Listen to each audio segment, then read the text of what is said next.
प्रियंका और दीपा की माँ उनके बचपन में ही उन्हें छोड़कर चली गई थी।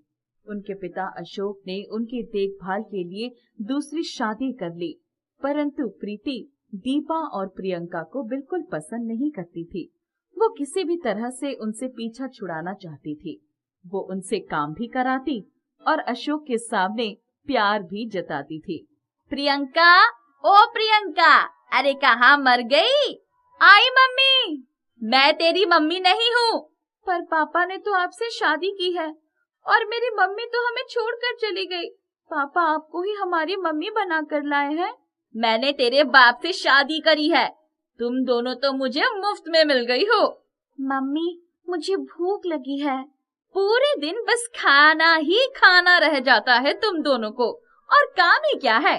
सुबह का बनाकर निपटा दो तो दोपहर को भूख लग जाती है, दोपहर का बनाकर निपटा दो शाम को भूख लग जाती है। मैं तो बस यहाँ तुम दोनों का खाना बनाने ही आई हूँ ना। इतने में अशोक बाहर से आ जाता है। जैसे ही अशोक घर में दाखिल होता है तो प्रीति के तेवर बदल जाते हैं और वो दीपा और प्रियंका को ऐसे प्यार जताती है जैसे कि उससे अच्छा तो कोई ही नहीं। देखो ना अशोक, मैं कब से दीपा को खाना खिलाने की कोशिश कर रही हूँ, पर दीपा है कि खाना खाती ही नहीं। कितनी दुबली हो गई है। अगर ये खाना नहीं खाएगी और ज्यादा दुबली हो जाएगी और दुनिया मुझको कहेगी कि सौतेली माँ ने बच्चों को खाना नहीं दिया। प्रीति, तुम इनकी सगी माँ ना होकर भी दोनों बच्चों का कितना ध्यान रखती हो। दुनिया चाहे मुझे सौतेली समझे, पर मैंने तो इन बच्चों को अपना माना है ना। दीपा, प्रियंका, देखो ये तुमसे कितना प्यार करती है। इतना कहकर अशोक वहाँ से चला जाता है और प्रीति फिर से दोनों के लिए क्रूर हो जाती है। एक दिन की बात है, प्रीति सोच लेती है कि इन दोनों बच्चों से पीछा छुड़ाकर रहेगी। अशोक, पास के गांव में मेला लगा है।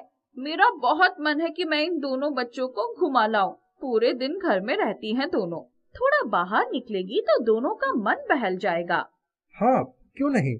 और ये लो कुछ पैसे, दोनों को कुछ खिला देना। और ऐसा मत करना कि उन दोनों के चक्कर में तुम भूखी रह जाओ। तुम भी कुछ खा लेना।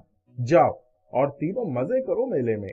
प्रीति दोनों लड़कियों को लेकर मेले में चली जाती है और वहाँ दोनों को छोड़ आती है। वापस आकर अशोक को बताती है कि वो खो गई। अशोक को ये सुनकर बहुत दुख होता है। दीदी, मुझे बहुत तेज की भूख लगी है। माँ कहाँ चली गई? जाने कहाँ चली गई माँ। हम इस मेले में खो चुके हैं। यहाँ तो हम किसी को जानते भी नहीं हैं। अब हम क्या करें? दीदी, हमें तो अपने घर का रास्ता भी नहीं पता। तू चिंता मत कर, हम कुछ ना कुछ कर लेंगे। मेले में प्रियंका दीपा ऐसे ही भूखी प्यासी घूम रही थी। तभी उनकी नजर एक 100 रुपए के नोट पर पड़ती है। वो उस नोट को लेकर कुछ खाने के लिए ले लेती है। फिर भी कुछ पैसे बच गए। तभी मेले में एक दुकान पर एक खेल की दुकान दिखी। दीदी, मुझे ये वाला खेल खेलना है और वो खिलौना चाहिए। रुक दीपा, अभी मैं वो खिलौना तुझे दिलाती हूँ। प्रियंका खिलौने की दुकान पर रिंग डालती जाती है और खिलौने जीतती चली जाती है। ये देख दीपा खुश हो जाती है। दीदी, आपने तो मुझे इतने सारे खिलौने दिला दिए। मैंने कभी इतने सारे खिलौने जिंदगी में नहीं देखे थे। जब तक मैं हूँ तब तक तुझे चिंता की कोई जरूरत नहीं है। पर अब हम क्या करें? मेरी ये समझ में नहीं आ रहा।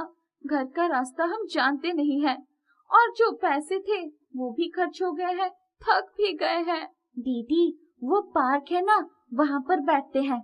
वहीं पर बैठकर सोचते हैं कि क्या करना है। चल वहीं पर बैठते हैं, यहाँ तो बहुत भीड़ है। प्रियंका और दीपा उस पार्क में बेंच पर बैठ जाते हैं जहाँ पर कुछ लड़के क्रिकेट खेल रहे होते हैं। उन्हें देखकर प्रियंका का भी मन करता है कि वो भी क्रिकेट खेले और एक लड़के से वो खेलने के लिए पूछती है। मुझे भी क्रिकेट खेलना है, मुझको अपनी टीम में शामिल कर लो ना। तुम और क्रिकेट खेलोगी? कभी किसी लड़की को क्रिकेट खेलते हुए देखा है क्या?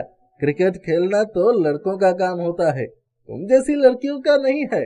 और तुम्हें तो हम जानते भी नहीं है। छी, इतनी गंदी लग रही हो। एक बॉल करा दो ना बस।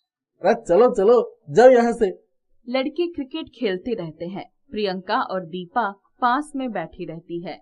क्रिकेट खेलते खेलते ही उन लड़कों की एक बार गेंद बेंच के नीचे आ जाती है, तो लड़कों को गेंद मांगने पर प्रियंका बॉल फेंक कर देती है। बॉल सड़क पर एक आती हुई गाड़ी के शीशे से टकरा जाती है। अरे ये क्या, बॉल इतनी तेज फेंकने की क्या जरूरत थी? ज्यादा ही गुस्सा आ रहा है क्या तुझे मुझ पर? क्रिकेट नहीं खेलने दिया तो बॉल ही फेंक दी। मैंने तो धीरे फेंकी थी, अब वो सड़क के दूसरे छोर पर जाकर गिरी है, तो इसमें मेरी क्या गलती है? तभी वहाँ पर गाड़ी का मालिक हाथ में बॉल लेकर आता है। सारे लड़के डर जाते हैं। वो आदमी उन लड़कों से पूछता है, ये गेंद किसकी है? सर, ये गेंद हमारी है। किसने फेंकी थी ये गेंद? सारे बच्चे चुप हो जाते हैं और डर के मारे कुछ भी नहीं बताते।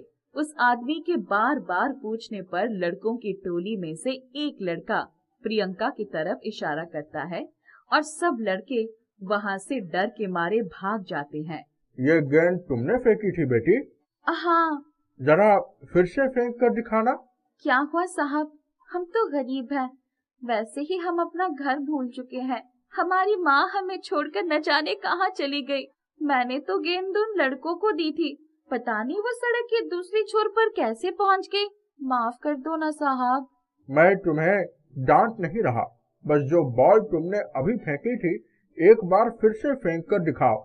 प्रियंका आदमी के कहने पर फिर से वो गेंद फेंकती है और बहुत ही दूर जाकर गेंद गिरती है। आदमी उसके गेंद फेंकने के तरीके से बहुत प्रभावित और खुश होता है। तुम दोनों बहनें हो? हाँ साहब, ये मेरी छोटी बहन दीपा है। हमारी माँ तो हमें बचपन में ही छोड़कर चली गई। हमारी पापा ने दूसरी शादी कर ली, पर हमारी दूसरी माँ हमें पसंद नहीं करती। शायद इसलिए वो हमें इस मेले में छोड़कर चली गई। अब तुम चिंता मत करो, तुम दोनों मेरे साथ चलो। मैं तुम्हें पढ़ाऊंगा और तुम्हें क्रिकेट टीम में शामिल कराऊंगा। देखना, तुम एक दिन बहुत अच्छी क्रिकेटर साबित होगी। धीरे धीरे समय व्यतीत होता है। प्रियंका और दीपा अच्छी परवरिश और अच्छे कोच की वजह से बहुत प्रसिद्ध क्रिकेटर बन जाती हैं। एक बार जब वो टीवी पर आ रही होती है तो अशोक उनको पहचान जाता है। अरे, ये तो मेरी ही बेटी है। ये तो मेले में खो गई थी, पर अच्छा है आज ये कहां से कहां पहुंच गई। पर मैं इनको नहीं लेने जाऊंगा क्योंकि इनकी बहुत अच्छी परवरिश वहां हो रही है। यहाँ तो मेरी बीवी प्रीति हमको जीने भी नहीं देती। आज मेरी अनाथ बच्चियां अपने बलबूते पर एक अच्छे मुकाम पर पहुंच गई हैं। मुझे उन पर गर्व है। बहुत साल पहले की बात है। सुकन्या नाम की एक अध्यापिका को एक दूर दराज गांव की कन्या पाठशाला में पढ़ाने की नौकरी मिल गई। 2 कमरों की पाठशाला थी। 3 कक्षाएं अंदर चलती थी और बाकी की 2 कक्षाएं पाठशाला के प्रांगण में चलती थी। सुकन्या की कक्षा में कुल 5 लड़कियां पढ़ती थी। पहले ही दिन इतने कम छात्राओं को देखकर उन्हें आश्चर्य हुआ। बेटी सुनो, तुम्हारा नाम क्या है? मेरा नाम राधा है। राधा, ये बताओ इस कक्षा में कुल कितनी छात्राएं पढ़ती हैं? पहले कुल 6 छात्राएं थी, अब तो 5 ही रह गई। फुलवा पढ़ाई छोड़कर चली गई है। फुलवा कहाँ चली गई? जी अपने ससुराल चली गई है, उसका विवाह हो गया। सुकन्या को बड़ा आश्चर्य हुआ। फुलवा की उम्र क्या थी? 10 साल की रही होगी। विवाह के पहले विवाह के नाम पर बहुत खुश रहती थी, लेकिन बाद में जब मायके आई तो माँ से रो रो कर कहती थी, अब नहीं जाऊंगी। कुछ देर के बाद जब मध्याह्न की छुट्टी हुई, तब सभी छात्राएं बुलाए जाने पर अध्यापिका सुकन्या के पास आ गई। सभी छात्राओं के शरीर पर फटे पुराने कपड़े उनकी गरीबी की दास्तान सुना रहे थे। सुकन्या का ध्यान उनके पैरों पर गया तो आश्चर्य में पड़ गई। किसी के पैर में चप्पल या सैंडल नहीं थी। तुम लोग चप्पल सैंडल नहीं पहनती? हमने चप्पल कभी नहीं पहनी है। फूलवा को लाल रंग की सैंडल मिली थी जब वो विदा होकर ससुराल जा रही थी। तुम्हें कपड़े कौन सिलवाता है? हमारे बाबू। बड़ी दीदी को सिलवाया था, उसके बाद छोटी दीदी ने पहना। इस साल मैं पहन रही हूँ। ठीक है, तुम लोग जाओ। पांचों छात्राएं चली गई, लेकिन सुकन्या अपने कुर्सी पर ही सोचते हुए बैठी रही। गरीबी का ऐसा आलम भी हो सकता है। बिना चप्पल और सैंडल के ये गरीब बच्चियां अपना जीवन बिता रही है। पाठशाला में पढ़ते पढ़ते ही अचानक विवाह हो जाता है। सुकन्या के मन में बड़ा अफसोस हो रहा था, उन पर दया भी आ रही थी। दूसरे दिन राधा देरी से पाठशाला में आई। वो ठीक से चल नहीं पा रही थी। क्या हुआ राधा, तुम ठीक से चल नहीं पा रही हो? जी, पैर में कांच का टुकड़ा लग गया। टुकड़ा निकाल दिया, लेकिन दर्द हो रहा है। बाबू ने हल्दी लगा दी थी, कह रहे थे ठीक हो जाएगा। तुम्हें घर पर आराम करना चाहिए था। अगर तुम्हारे पैरों में चप्पल होती तो ये खतरा न होता। घर पर आराम नहीं मिलता, माँ की मार मिलती है। जब तक पाठशाला में रहूंगी, उनके द्वारा मार खाने से बची रहूंगी। बहन जी, चप्पल हमारे घर में कोई नहीं पहनता। माँ क्यों मारती है? वो इसकी सौतेली माँ है, बहुत मारती है। कितना दर्द, गरीबी और क्या क्या सह रहे हैं ये बच्चे। भगवान ही इनका उद्धार करे। पाठशाला से छूटने के बाद सुकन्या उन बच्चियों के बारे में ही सोचती चली जा रही थी। उसे रास्ते में एक 3 एकड़ में फैला हुआ बाग दिखाई पड़ा। उसमें बहुत सारे वृक्ष और फूलों के पौधे लगे हुए थे। सुकन्या ने एक लड़की से उस बाग के बारे में पूछा।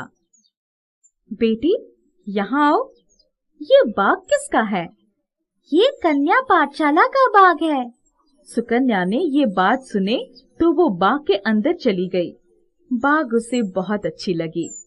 इतनी अच्छी बाग है, यदि इसका रख रखाव ठीक से हो तो पाठशाला को अच्छी आय मिल सकती है। छात्राओं को भी इसका लाभ मिल सकता है। अरे, ये पौधे तो कमजोर है, इसे सहारे की जरूरत है।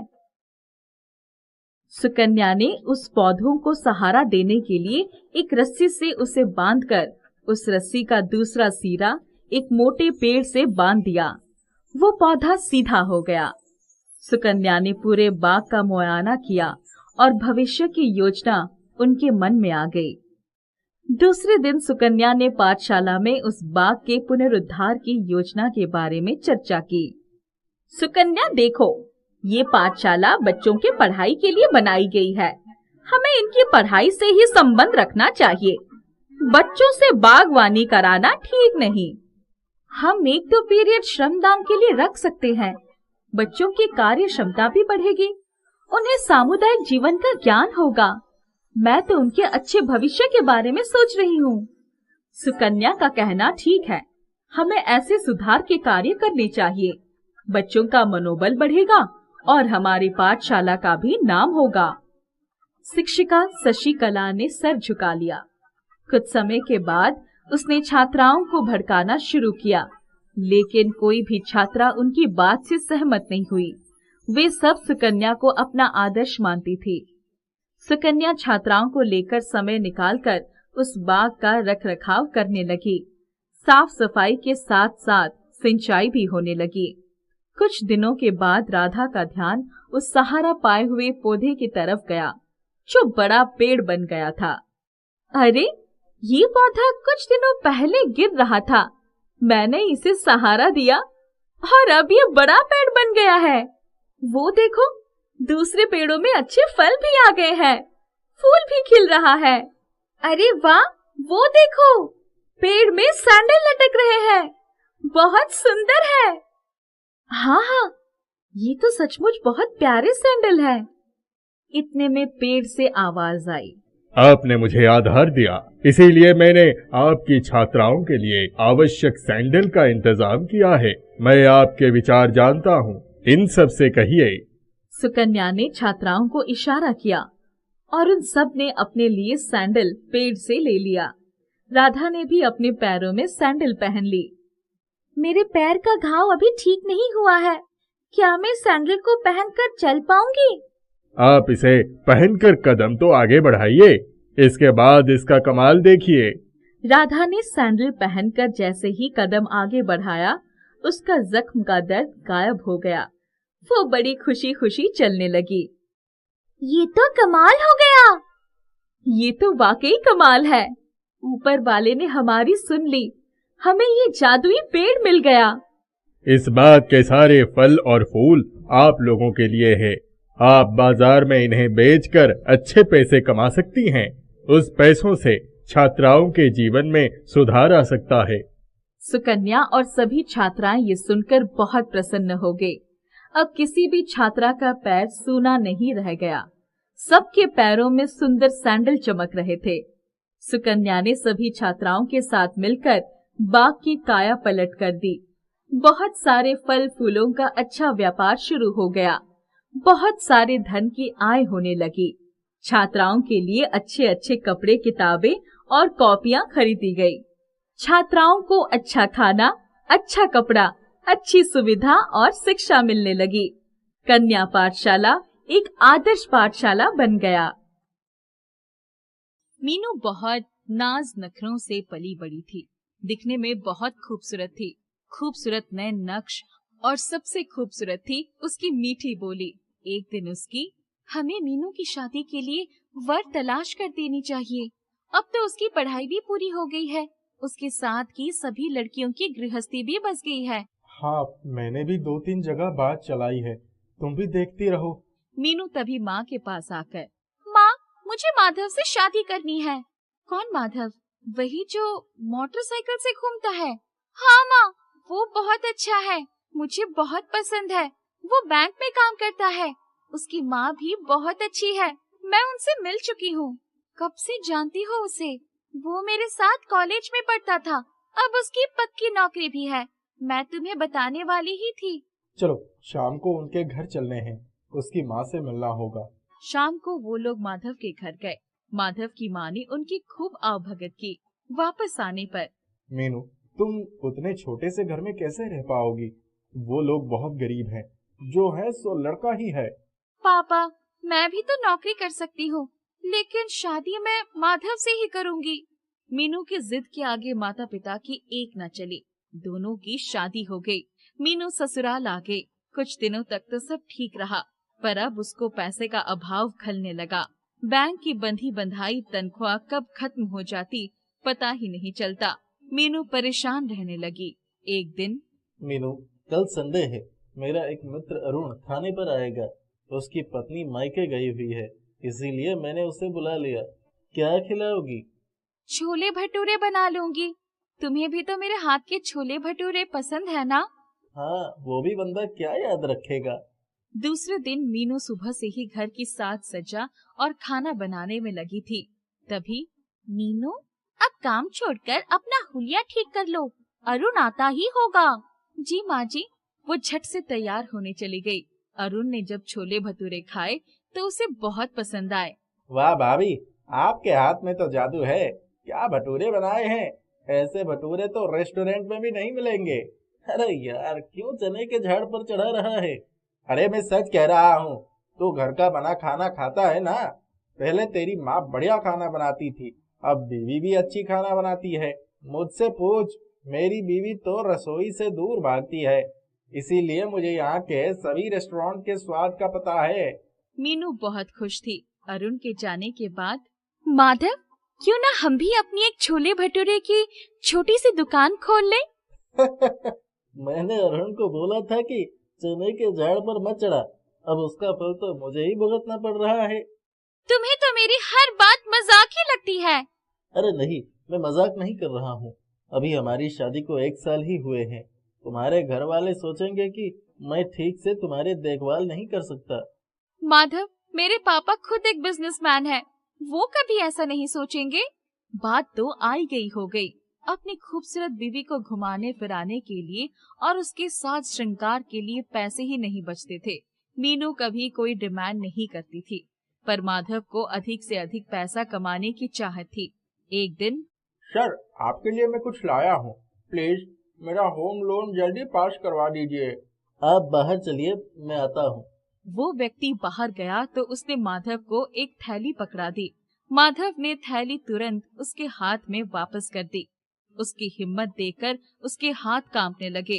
वो पशोपेश में पड़ गया कि क्या करे। जब घर पहुंचा तो, क्या बात है, बहुत परेशान लग रहे हो? कुछ नहीं, बैंक की टेंशन है। दूसरे ही दिन वो जैसे ही बैंक पहुंचा, उसके बॉस ने उसे बुलाया। मिस्टर माधव, ये लीजिए अपना सस्पेंशन ऑर्डर, और जब तक इंक्वायरी होगी आप वो बैंक आने की जरूरत नहीं है। क्लाइंट ने आपके खिलाफ शिकायत दर्ज की है। सर, वो तो खुद ही मुझे बुलाकर ले गया था, मुझे फंसाया गया है। बॉस ने उसकी एक न सुनी, उसके तो होश उड़ गए। क्या मुंह दिखाऊंगा घर वालों को और रिश्तेदारों को। वो घर आकर चुपचाप लेट गया। आज इतने जल्दी कैसे आ गए? मीनू, तुम कह रही थी ना कि हम अपनी एक दुकान खोल लेते हैं, वो समय आ गया है। चलो मेरे साथ चलो। पर हमारे पास इतने पैसे कहाँ से आएंगे? पहले हम किराए पर जगह लेंगे, फिर अपनी दुकान खोलेंगे। मैं तुम्हें कब से कह रही थी, पहले चलकर मम्मी पापा से बात कर ले। नहीं, उसकी जरूरत नहीं है। दोनों ने किराए की जगह पक्की कर ली। कुछ ही दिनों में उन्होंने अपना एक छोटी सी दुकान खोल लिया। मीनू तो छोले भटूरे बनाने में पहले से ही बहुत एक्सपर्ट थी। माँ भी उसके साथ पूरा समय देती। उनकी दुकान अच्छी चल निकली। उनकी खूब कमाई होने लगी। धीरे धीरे 1 साल हो गए। एक दिन, आज मेरी तबीयत कुछ ठीक नहीं है, चक्कर आ रहे हैं। चलो डॉक्टर के पास चलते हैं। मुबारक हो, आप माँ बनने वाली हैं। मीनू, अब दुकान का काम कैसे होगा? अरे अभी कौन सा बच्चा पैदा हो जाएगा, अभी उसके आने में 7-8 महीने का समय है। तब तक हम खाना बनाने के लिए कारीगर रख लेते हैं। मैं अपनी देखरेख में उनसे छोले भटूरे बनवाऊंगी। हाँ, ये ठीक रहेगा। उन्होंने 2 कारीगर भी रख लिया। उनके छोले भटूरे की चर्चा हर जगह होने लगी। एक दिन इस दुकान का मालिक, भाई, आप लोग तो अच्छा खासा पैसा कमा रहे हैं, किराया दुगना कर दीजिए। अरे भाई, इतनी कमाई नहीं होती, इतना किराया कहाँ से दे पाएंगे हम। आप लोग ये जगह छोड़ दीजिए। माधव और मीनू बहुत परेशान हो गए। माधव, तुम चिंता मत करो, हम जहाँ भी दुकान खोलेंगे वहीं चल निकलेगी। तुम मेरे गहने गिरवी रखकर अपनी खुद की दुकान के लिए जगह देख लो। नहीं नहीं मीनू, तुम्हारे माता पिता को पता चलेगा तो उनकी नजरों से मैं गिर जाऊंगा। मैं उनको बताने थोड़ी जा रही हूँ, अपने पास कुछ बचत भी तो है। जब हमारी कमाई होने लगेगी तो सबसे पहले गहने ही छुड़वाएंगे। माधव ने उसके कुछ गहने रखकर बाकी गहने गिरवी रख दिए और घर के नजदीक ही एक दुकान खरीद ली। कुछ ही दिनों में उनकी दुकान पर खूब भीड़ होने लगी, खूब आमदनी होने लगा। तभी एक दिन बैंक से फोन आया। माधव, आपकी इंक्वायरी में आप निर्दोष साबित हुए हैं। आपकी नौकरी फिर से बहाल हो गई है। आपको पिछले 2 सालों का एरियर भी मिलेगा। आप सोमवार से ज्वाइन कर लीजिए। इतना सुनते ही माधव की आंखों में खुशी के आंसू आ गए। हमेशा ईमानदारी की जीत होती है माधव। अब मुझे दुकान पर जाने की हिम्मत नहीं रह गई है। तुम 1-2 आदमी और रख लो। तुम चिंता मत करो, हमारा बच्चा बहुत भाग्यशाली है। देखो ना, अभी वो आया भी नहीं है और मेरी बहाली का संदेश आ गया। मेरे ऊपर लगा दोष भी दूर हो गया। उन्होंने 2 आदमी और रख लिए। माधव दिन भर बैंक में रहता, शाम को दुकान संभालता। उसकी माँ भी दुकान पर ही रहती। मीनू का बेटा होने के बाद उन्होंने बहुत बड़ी दावत रखी। मीनू के सारे गहने भी उसने छुड़ा लिए थे। मीनू सजी धजी बेटे को गोद में लेकर बैठी थी। हमारी बहू बहुत ही समझदार और हिम्मत वाली है। उसकी सूझबूझ से ही आज हम इतने बड़े कारोबार के मालिक हैं। उसने छोले भटूरे बेचकर हमारी गरीबी दूर ही कर दी। मीनू और माधव एक दूसरे को देखकर मुस्कुरा उठे। उनका जीवन खुशियों से भर गया। प्रियंका और दीपा की माँ उनके बचपन में ही उन्हें छोड़कर चली गई थी। उनके पिता अशोक ने उनकी देखभाल के लिए दूसरी शादी कर ली, परंतु प्रीति दीपा और प्रियंका को बिल्कुल पसंद नहीं करती थी। वो किसी भी तरह से उनसे पीछा छुड़ाना चाहती थी। वो उनसे काम भी कराती और अशोक के सामने प्यार भी जताती थी। प्रियंका, ओ प्रियंका, अरे कहाँ मर गई? आई मम्मी। मैं तेरी मम्मी नहीं हूँ। पर पापा ने तो आपसे शादी की है और मेरी मम्मी तो हमें छोड़कर चली गई। पापा आपको ही हमारी मम्मी बना कर लाए हैं। मैंने तेरे बाप से शादी करी है। तुम दोनों तो मुझे मुफ्त में मिल गई हो। मम्मी, मुझे भूख लगी है। पूरे दिन बस खाना ही खाना रह जाता है तुम दोनों को, और काम ही क्या है। सुबह का बनाकर निपटा दो तो दोपहर को भूख लग जाती है, दोपहर का बनाकर निपटा दो शाम को भूख लग जाती है। मैं तो बस यहाँ तुम दोनों का खाना बनाने ही आई हूँ ना। इतने में अशोक बाहर से आ जाता है। जैसे ही अशोक घर में दाखिल होता है तो प्रीति के तेवर बदल जाते हैं और वो दीपा और प्रियंका को ऐसे प्यार जताती है जैसे कि उससे अच्छा तो कोई ही नहीं। देखो ना अशोक, मैं कब से दीपा को खाना खिलाने की कोशिश कर रही हूँ, पर दीपा है कि खाना खाती ही नहीं। कितनी दुबली हो गई है। अगर ये खाना नहीं खाएगी और ज्यादा दुबली हो जाएगी और दुनिया मुझको कहेगी कि सौतेली माँ ने बच्चों को खाना नहीं दिया। प्रीति, तुम इनकी सगी माँ ना होकर भी दोनों बच्चों का कितना ध्यान रखती हो। दुनिया चाहे मुझे सौतेली समझे, पर मैंने तो इन बच्चों को अपना माना है ना। दीपा, प्रियंका, देखो ये तुमसे कितना प्यार करती है। इतना कहकर अशोक वहाँ से चला जाता है और प्रीति फिर से दोनों के लिए क्रूर हो जाती है। एक दिन की बात है, प्रीति सोच लेती है कि इन दोनों बच्चों से पीछा छुड़ाकर रहेगी। अशोक, पास के गांव में मेला लगा है। मेरा बहुत मन है कि मैं इन दोनों बच्चों को घुमा लाऊं। पूरे दिन घर में रहती हैं दोनों, थोड़ा बाहर निकलेगी तो दोनों का मन बहल जाएगा। हाँ, क्यों नहीं। और ये लो कुछ पैसे, दोनों को कुछ खिला देना, और ऐसा मत करना कि उन दोनों के चक्कर में तुम भूखी रह जाओ। तुम भी कुछ खा लेना। जाओ और तीनों मजे करो मेले में। प्रीति दोनों लड़कियों को लेकर मेले में चली जाती है और वहाँ दोनों को छोड़ आती है। वापस आकर अशोक को बताती है कि वो खो गई। अशोक को ये सुनकर बहुत दुख होता है। दीदी, मुझे बहुत तेज की भूख लगी है। माँ कहाँ चली गई? जाने कहाँ चली गई माँ। हम इस मेले में खो चुके हैं। यहाँ तो हम किसी को जानते भी नहीं हैं। अब हम क्या करें? दीदी, हमें तो अपने घर का रास्ता भी नहीं पता। तू चिंता मत कर, हम कुछ ना कुछ कर लेंगे। मेले में प्रियंका दीपा ऐसे ही भूखी प्यासी घूम रही थी। तभी उनकी नजर एक 100 रुपए के नोट पर पड़ती है। वो उस नोट को लेकर कुछ खाने के लिए ले लेती है। फिर भी कुछ पैसे बच गए। तभी मेले में एक दुकान पर एक खेल की दुकान दिखी। दीदी, मुझे ये वाला खेल खेलना है और वो खिलौना चाहिए। रुक दीपा, अभी मैं वो खिलौना तुझे दिलाती हूँ। प्रियंका खिलौने की दुकान पर रिंग डालती जाती है और खिलौने जीतती चली जाती है। ये देख दीपा खुश हो जाती है। दीदी, आपने तो मुझे इतने सारे खिलौने दिला दिए। मैंने कभी इतने सारे खिलौने जिंदगी में नहीं देखे थे। जब तक मैं हूँ तब तक तुझे चिंता की कोई जरूरत नहीं है। पर अब हम क्या करें? मेरी ये समझ में नहीं आ रहा। घर का रास्ता हम जानते नहीं हैं और जो पैसे थे वो भी खर्च हो गए हैं, थक भी गए हैं। दीदी, वो पार्क है ना, वहाँ पर बैठते हैं। वहीं पर बैठकर सोचते हैं कि क्या करना है। चल, वहीं पर बैठते हैं। यहाँ तो बहुत भीड़ है। प्रियंका और दीपा उस पार्क में बेंच पर बैठ जाते हैं जहाँ पर कुछ लड़के क्रिकेट खेल रहे होते हैं। उन्हें देखकर प्रियंका का भी मन करता है कि वो भी क्रिकेट खेले और एक लड़के से वो खेलने के लिए पूछती है। मुझे भी क्रिकेट खेलना है, मुझको अपनी टीम में शामिल कर लो ना। तुम और क्रिकेट खेलोगी? कभी किसी लड़की को क्रिकेट खेलते हुए देखा है क्या? क्रिकेट खेलना तो लड़कों का काम होता है, तुम जैसी लड़कियों का नहीं है।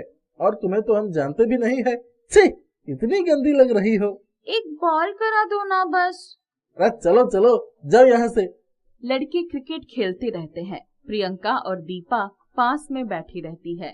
क्रिकेट खेलते खेलते ही उन लड़कों की एक बार गेंद बेंच के नीचे आ जाती है तो लड़कों को गेंद मांगने पर प्रियंका बॉल फेंक कर देती है। बॉल सड़क पर एक आती हुई गाड़ी के शीशे से टकरा जाती है। अरे ये क्या? बॉल इतनी तेज फेंकने की क्या जरूरत थी? ज्यादा ही गुस्सा आ रहा है क्या तुझे मुझ पर? क्रिकेट नहीं खेलने दिया तो बॉल ही फेंक दी। मैंने तो धीरे फेंकी थी, अब वो सड़क के दूसरे छोर पर जाकर गिरी है तो इसमें मेरी क्या गलती है? तभी वहाँ पर गाड़ी का मालिक हाथ में बॉल लेकर आता है। सारे लड़के डर जाते हैं। वो आदमी उन लड़कों से पूछता है, ये गेंद किसकी है? सर, ये गेंद हमारी है। किसने फेंकी थी ये गेंद? सारे बच्चे चुप हो जाते हैं और डर के मारे कुछ भी नहीं बताते। उस आदमी के बार बार पूछने पर लड़कों की टोली में से एक लड़का प्रियंका की तरफ इशारा करता है और सब लड़के वहाँ से डर के मारे भाग जाते हैं। ये गेंद तुमने फेंकी थी बेटी? हाँ। जरा फिर से फेंक कर दिखाना। क्या हुआ साहब, हम तो गरीब हैं, वैसे ही हम अपना घर भूल चुके हैं। हमारी माँ हमें छोड़कर न जाने कहाँ चली गई। मैंने तो गेंद उन लड़कों को दी थी, पता नहीं वो सड़क के दूसरी छोर पर कैसे पहुँच गई। माफ कर दो ना साहब। मैं तुम्हें डांट नहीं रहा, बस जो बॉल तुमने अभी फेंकी थी एक बार फिर से फेंक कर दिखाओ। प्रियंका आदमी के कहने पर फिर से वो गेंद फेंकती है और बहुत ही दूर जाकर गेंद गिरती है। आदमी उसके गेंद फेंकने के तरीके से बहुत प्रभावित और खुश होता है। तुम दोनों बहनें हो? हाँ साहब, ये मेरी छोटी बहन दीपा है। हमारी माँ तो हमें बचपन में ही छोड़कर चली गई।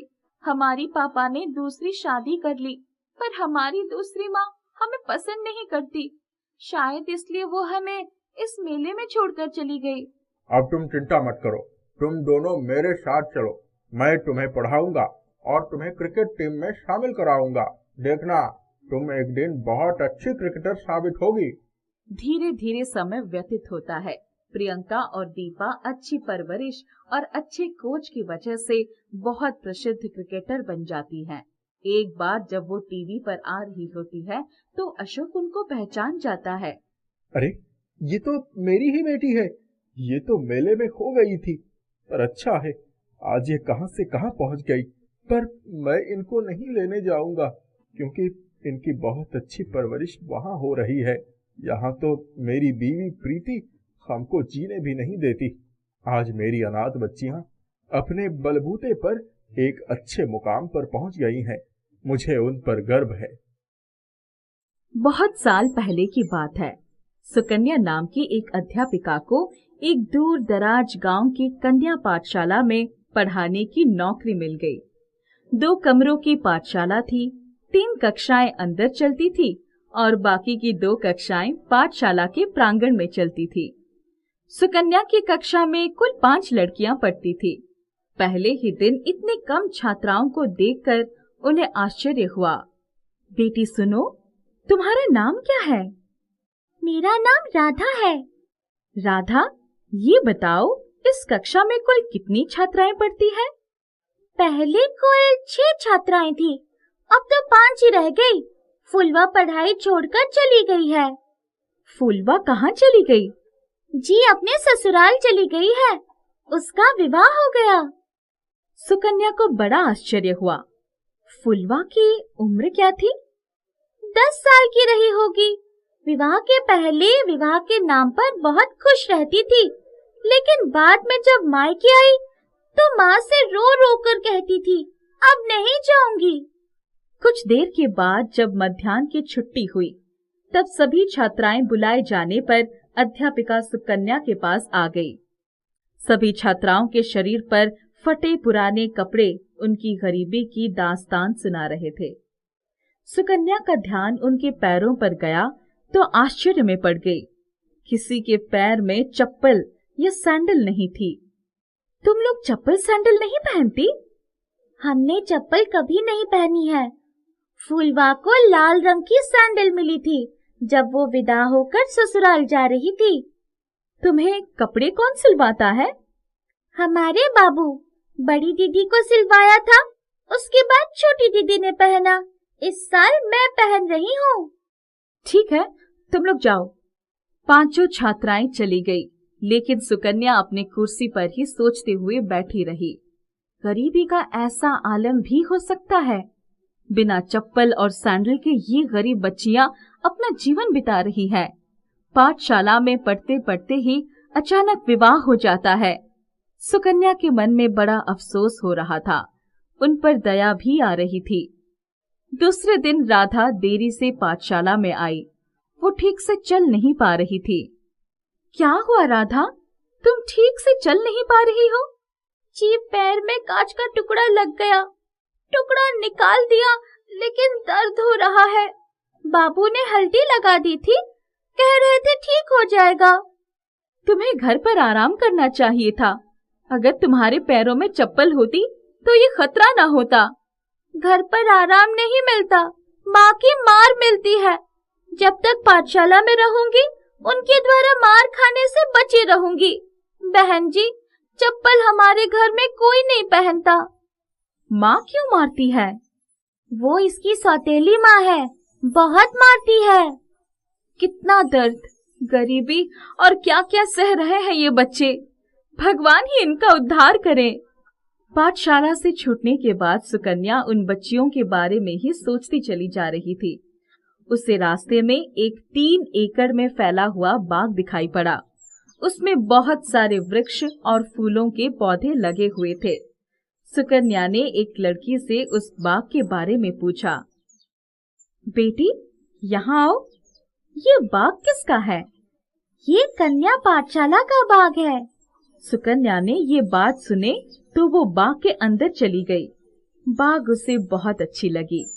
इतनी अच्छी बाग है, यदि इसका रख रखाव ठीक से हो तो पाठशाला को अच्छी आय मिल सकती है। छात्राओं को भी इसका लाभ मिल सकता है। अरे, ये पौधे तो कमजोर है, इसे सहारे की जरूरत है। सुकन्या ने उस पौधों को सहारा देने के लिए एक रस्सी से उसे बांधकर उस रस्सी का दूसरा सिरा एक मोटे पेड़ से बांध दिया। वो पौधा सीधा हो गया। सुकन्या ने पूरे बाग का मुआयना किया और भविष्य की योजना उनके मन में आ गई। दूसरे दिन सुकन्या ने पाठशाला में उस बाग के पुनरुद्धार की योजना के बारे में चर्चा की। सुकन्या, देखो, ये पाठशाला बच्चों के पढ़ाई के लिए बनाई गई है। हमें इनकी पढ़ाई से ही संबंध रखना चाहिए। बच्चों से बागवानी कराना ठीक नहीं। हम 1-2 पीरियड श्रमदान के लिए रख सकते हैं। बच्चों की कार्य क्षमता भी बढ़ेगी, उन्हें सामुदायिक जीवन का ज्ञान होगा। मैं तो उनके अच्छे भविष्य के बारे में सोच रही हूँ। सुकन्या का कहना ठीक है, हमें ऐसे सुधार के कार्य करने चाहिए। बच्चों का मनोबल बढ़ेगा और हमारी पाठशाला का भी नाम होगा। शिक्षिका शशिकला ने सर झुका लिया। कुछ समय के बाद उसने छात्राओं को भड़काना शुरू किया, लेकिन कोई भी छात्रा उनकी बात से सहमत नहीं हुई। वे सब सुकन्या को अपना आदर्श मानती थी। सुकन्या छात्राओं को लेकर समय निकालकर उस बाग का रखरखाव करने लगी। साफ सफाई के साथ साथ सिंचाई भी होने लगी। कुछ दिनों के बाद राधा का ध्यान उस सहारा पाए हुए पौधे की तरफ गया जो बड़ा पेड़ बन गया था। अरे, ये पौधा कुछ दिनों पहले गिर रहा था। मैंने इसे सहारा दिया और अब ये बड़ा पेड़ बन गया है। वो देखो, दूसरे पेड़ों में अच्छे फल भी आ गए हैं, फूल भी खिल रहा है। अरे वाह, वो देखो, पेड़ में सैंडल लटक रहे हैं, बहुत सुंदर है। हाँ, ये तो सचमुच बहुत प्यारे सैंडल है। इतने में पेड़ से आवाज आई। आपने मुझे आधार दिया, इसीलिए मैंने आपकी छात्राओं के लिए आवश्यक सैंडल का इंतजाम किया है। मैं आपके विचार जानता हूँ, इन सब से कहिए। सुकन्या ने छात्राओं को इशारा किया और उन सब ने अपने लिए सैंडल पेड़ से ले लिया। राधा ने भी अपने पैरों में सैंडल पहन ली। मेरे पैर का घाव अभी ठीक नहीं हुआ है, क्या मैं सैंडल को पहनकर चल पाऊंगी? आप इसे पहनकर कदम तो आगे बढ़ाइए, इसके बाद इसका कमाल देखिए। राधा ने सैंडल पहनकर जैसे ही कदम आगे बढ़ाया, उसका जख्म का दर्द गायब हो गया। वो बड़ी खुशी खुशी चलने लगी। ये तो कमाल हो गया।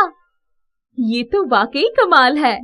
ऊपर वाले ने हमारी सुन ली, हमें ये जादुई पेड़ मिल गया। इस बाग के सारे फल और फूल आप लोगों के लिए है। आप बाजार में इन्हें बेचकर अच्छे पैसे कमा सकती हैं। उस पैसों से छात्राओं के जीवन में सुधार आ सकता है। सुकन्या और सभी छात्राएं ये सुनकर बहुत प्रसन्न हो गए। अब किसी भी छात्रा का पैर सूना नहीं रह गया। सबके पैरों में सुंदर सैंडल चमक रहे थे। सुकन्या ने सभी छात्राओं के साथ मिलकर बाग की काया पलट कर दी। बहुत सारे फल फूलों का अच्छा व्यापार शुरू हो गया। बहुत सारे धन की आय होने लगी। छात्राओं के लिए अच्छे अच्छे कपड़े, किताबें और कॉपियां खरीदी गई। छात्राओं को अच्छा खाना, अच्छा कपड़ा, अच्छी सुविधा और शिक्षा मिलने लगी। कन्या पाठशाला एक आदर्श पाठशाला बन गया। मीनू बहुत नाज नखरों से पली बड़ी थी। दिखने में बहुत खूबसूरत थी। खूबसूरत नए नक्श और सबसे खूबसूरत थी उसकी मीठी बोली। एक दिन उसकी, हमें मीनू की शादी के लिए वर तलाश कर देनी चाहिए। अब तो उसकी पढ़ाई भी पूरी हो गई है।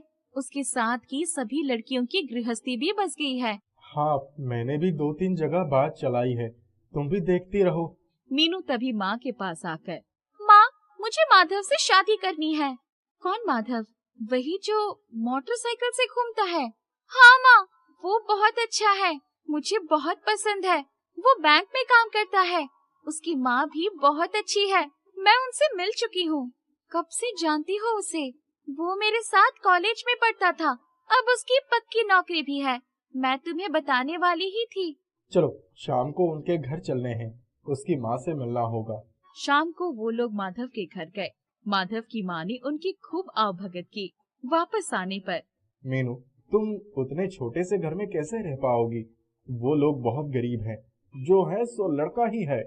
पापा, मैं भी तो नौकरी कर सकती हूँ, लेकिन शादी मैं माधव से ही करूँगी। मीनू की जिद के आगे माता पिता की एक न चली। दोनों की शादी हो गई। मीनू ससुराल आ गई। कुछ दिनों तक तो सब ठीक रहा, पर अब उसको पैसे का अभाव खलने लगा। बैंक की बंधी बंधाई तनख्वाह कब खत्म हो जाती पता ही नहीं चलता। मीनू परेशान रहने लगी। एक दिन, मीनू, कल संडे है, मेरा एक मित्र अरुण खाने पर आएगा। उसकी पत्नी मायके गई हुई है, इसीलिए मैंने उसे बुला लिया। क्या खिलाओगी? छोले भटूरे बना लूंगी। तुम्हें भी तो मेरे हाथ के छोले भटूरे पसंद है ना? हाँ, वो भी बंदा क्या याद रखेगा। दूसरे दिन मीनू सुबह से ही घर की साज सज्जा और खाना बनाने में लगी थी। तभी, मीनू, अब काम छोड़कर अपना हुलिया ठीक कर लो, अरुण आता ही होगा। जी माँ जी। वो झट से तैयार होने चली गई। अरुण ने जब छोले भटूरे खाए तो उसे बहुत पसंद आए। वाह भाभी, आपके हाथ में तो जादू है। क्या भटूरे बनाए हैं, ऐसे भटूरे तो रेस्टोरेंट में भी नहीं मिलेंगे। अरे यार, क्यों चने के झाड़ पर चढ़ा रहा है? अरे मैं सच कह रहा हूँ, तू घर का बना खाना खाता है ना? पहले तेरी माँ बढ़िया खाना बनाती थी, अब बीवी भी अच्छी खाना बनाती है। मुझसे पूछ, मेरी बीवी तो रसोई से दूर भागती है, इसीलिए मुझे यहाँ के सभी रेस्टोरेंट के स्वाद का पता है।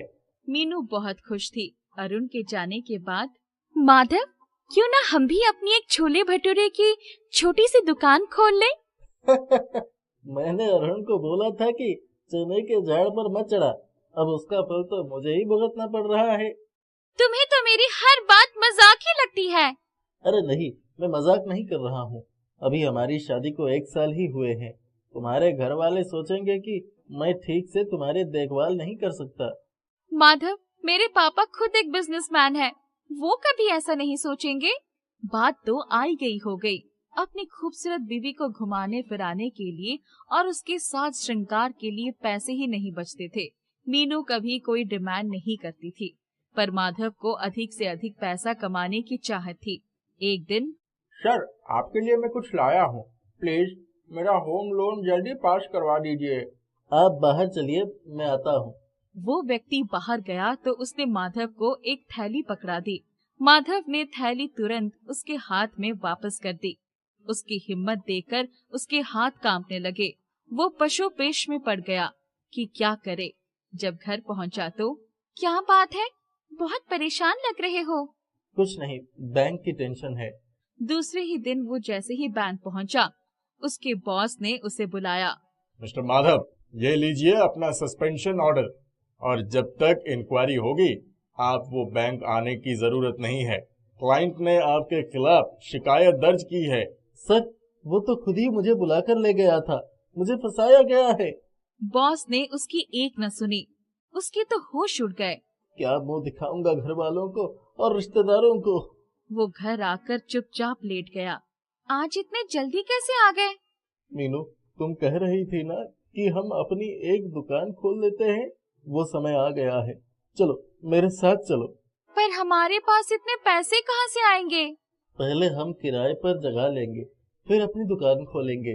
मैं तुम्हें कब से कह रही थी, पहले चलकर मम्मी पापा से बात कर ले। नहीं, उसकी जरूरत नहीं है। दोनों ने किराए की जगह पक्की कर ली। कुछ ही दिनों में उन्होंने अपना एक छोटी सी दुकान खोल लिया।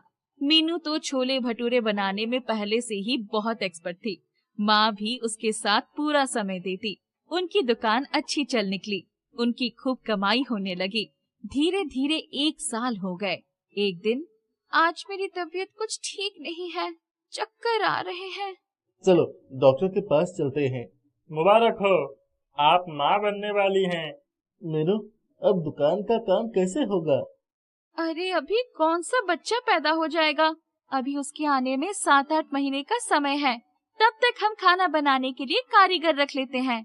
मैं अपनी देखरेख में उनसे छोले भटूरे बनवाऊंगी। हाँ, ये ठीक रहेगा। उन्होंने 2 कारीगर भी रख लिया।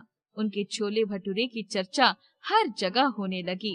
एक दिन इस दुकान का मालिक, भाई, आप लोग तो अच्छा खासा पैसा कमा रहे हैं, किराया दुगना कर दीजिए। अरे भाई, इतनी कमाई नहीं होती, इतना किराया कहाँ से दे पाएंगे हम? आप लोग ये जगह छोड़ दीजिए। माधव और मीनू बहुत परेशान हो गए। माधव, तुम चिंता मत करो, हम जहाँ भी दुकान खोलेंगे वहीं चल निकलेगी। तुम मेरे गहने गिरवी रखकर अपनी खुद की दुकान के लिए जगह देख लो। नहीं नहीं मीनू, तुम्हारे माता पिता को पता चलेगा तो उनकी नजरों से मैं गिर जाऊंगा। मैं उनको बताने थोड़ी जा रही हूँ। अपने पास कुछ बचत भी तो है। जब हमारी कमाई होने लगेगी तो सबसे पहले गहने ही छुड़वाएंगे। माधव ने उसके कुछ गहने रखकर बाकी गहने गिरवी रख दिए और घर के नजदीक ही एक दुकान खरीद ली। कुछ ही दिनों में उनकी दुकान पर खूब भीड़ होने लगी, खूब आमदनी होने लगा। तभी एक दिन बैंक से फोन आया। माधव, आपकी इंक्वायरी में आप निर्दोष साबित हुए हैं। आपकी नौकरी फिर से बहाल हो गई है। आपको पिछले 2 सालों का एरियर भी मिलेगा। आप सोमवार से ज्वाइन कर लीजिए। इतना सुनते ही माधव की आंखों में खुशी के आंसू आ गए। हमेशा ईमानदारी की जीत होती है माधव। अब मुझे दुकान पर जाने की हिम्मत नहीं रह गई है। तुम 1-2 आदमी और रख लो। तुम चिंता मत करो, हमारा बच्चा बहुत भाग्यशाली है। देखो ना, अभी वो आया भी नहीं है और मेरी बहाली का संदेश आ गया। मेरे ऊपर लगा दोष भी दूर हो गया। उन्होंने 2 आदमी और रख लिए। माधव दिन भर बैंक में रहता, शाम को दुकान संभालता। उसकी माँ भी दुकान पर ही रहती। मीनू का बेटा होने के बाद उन्होंने बहुत बड़ी दावत रखी। मीनू के सारे गहने भी उसने छुड़ा लिए थे। मीनू सजी धजी बेटे को गोद में लेकर बैठी थी।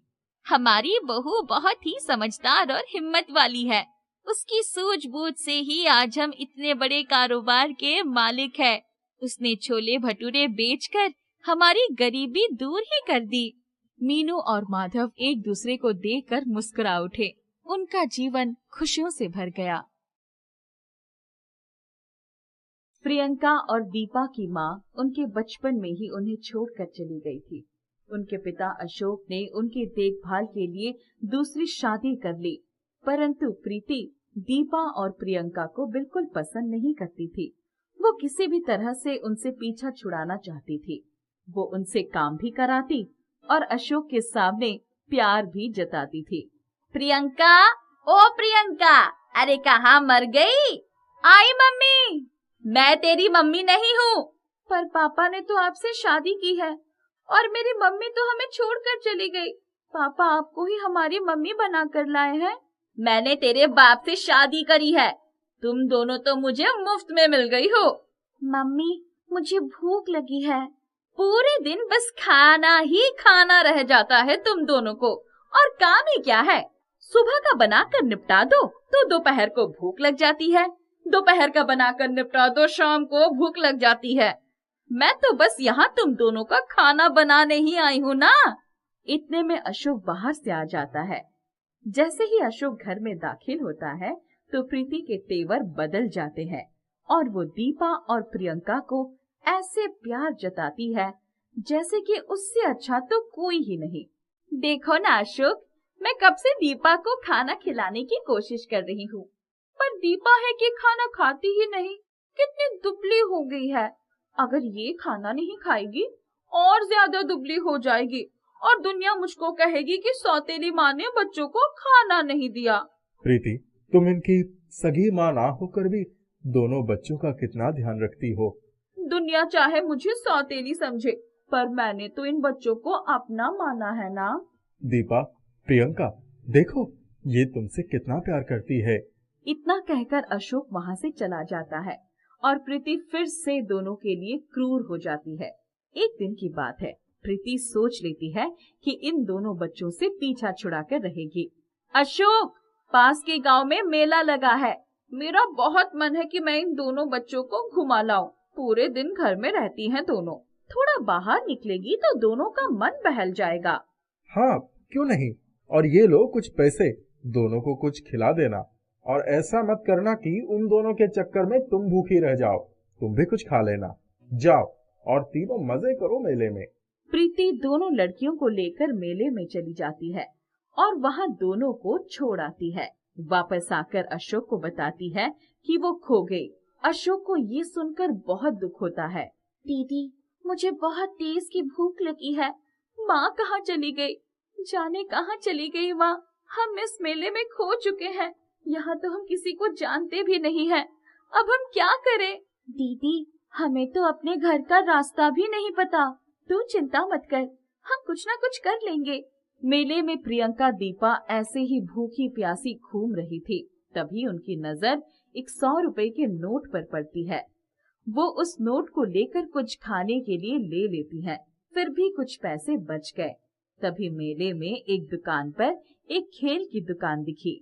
दीदी, मुझे ये वाला खेल खेलना है और वो खिलौना चाहिए। रुक दीपा, अभी मैं वो खिलौना तुझे दिलाती हूँ। प्रियंका खिलौने की दुकान पर रिंग डालती जाती है और खिलौने जीतती चली जाती है।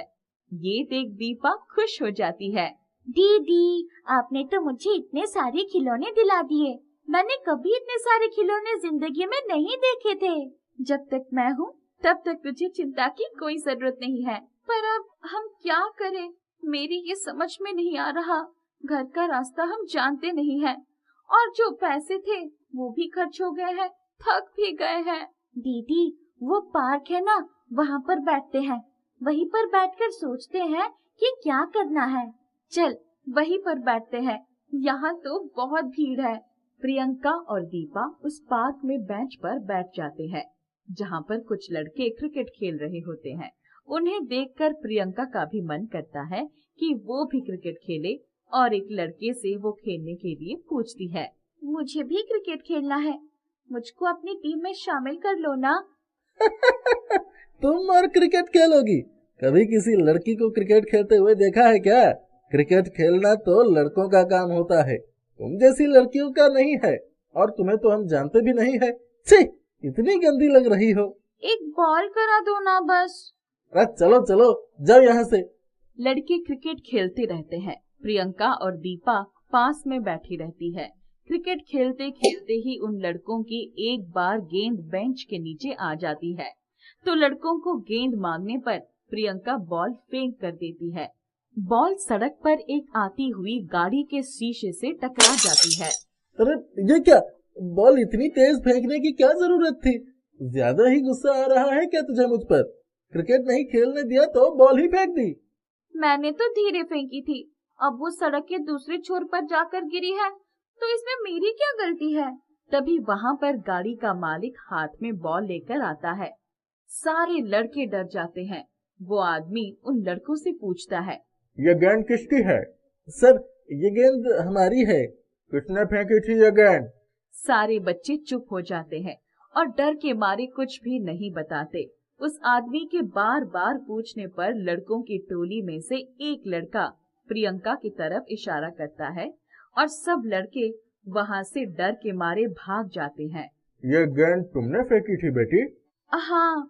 जरा फिर से फेंक कर दिखाना। क्या हुआ साहब, हम तो गरीब हैं। वैसे ही हम अपना घर भूल चुके हैं। हमारी माँ हमें छोड़कर न जाने कहाँ चली गई। मैंने तो गेंद उन लड़कों को दी थी, पता नहीं वो सड़क के दूसरी छोर पर कैसे पहुँच गई। माफ कर दो ना साहब। मैं तुम्हें डांट नहीं रहा, बस जो बॉल तुमने अभी फेंकी थी एक बार फिर से फेंक कर दिखाओ। प्रियंका आदमी के कहने पर फिर से वो गेंद फेंकती है और बहुत ही दूर जाकर गेंद गिरती है।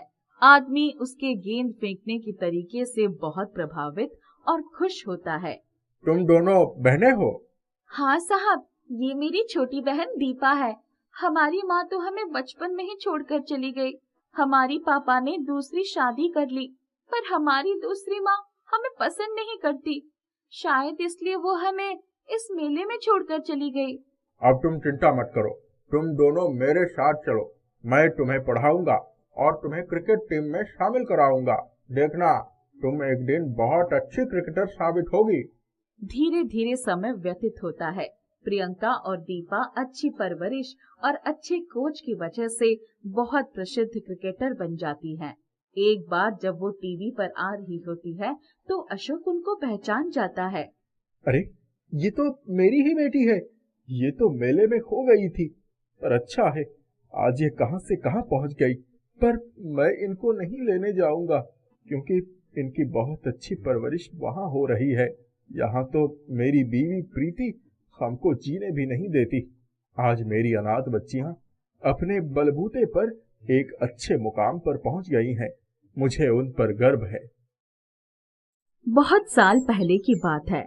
सुकन्या नाम की एक अध्यापिका को एक दूर दराज गांव की कन्या पाठशाला में पढ़ाने की नौकरी मिल गई। 2 कमरों की पाठशाला थी। 3 कक्षाएं अंदर चलती थी और बाकी की 2 कक्षाएं पाठशाला के प्रांगण में चलती थी। सुकन्या की कक्षा में कुल 5 लड़कियां पढ़ती थी। पहले ही दिन इतने कम छात्राओं को देखकर उन्हें आश्चर्य हुआ। बेटी सुनो, तुम्हारा नाम क्या है? मेरा नाम राधा है। राधा, ये बताओ इस कक्षा में कुल कितनी छात्राएं पढ़ती हैं? पहले कुल 6 छात्राएं थी, अब तो 5 ही रह गई। फुलवा पढ़ाई छोड़कर चली गई है। फुलवा कहाँ चली गई? जी अपने ससुराल चली गई है, उसका विवाह हो गया। सुकन्या को बड़ा आश्चर्य हुआ। फुलवा की उम्र क्या थी? 10 साल की रही होगी। विवाह के पहले विवाह के नाम पर बहुत खुश रहती थी, लेकिन बाद में जब मायके आई तो माँ से रो रो कर कहती थी, अब नहीं जाऊंगी। कुछ देर के बाद जब मध्याह्न की छुट्टी हुई, तब सभी छात्राएं बुलाए जाने पर अध्यापिका सुकन्या के पास आ गई। सभी छात्राओं के शरीर पर फटे पुराने कपड़े उनकी गरीबी की दास्तान सुना रहे थे। सुकन्या का ध्यान उनके पैरों पर गया तो आश्चर्य में पड़ गई। किसी के पैर में चप्पल या सैंडल नहीं थी। तुम लोग चप्पल सैंडल नहीं पहनती? हमने चप्पल कभी नहीं पहनी है। फूलवा को लाल रंग की सैंडल मिली थी जब वो विदा होकर ससुराल जा रही थी। तुम्हें कपड़े कौन सिलवाता है? हमारे बाबू। बड़ी दीदी को सिलवाया था, उसके बाद छोटी दीदी ने पहना। इस साल मैं पहन रही हूँ। ठीक है, तुम लोग जाओ।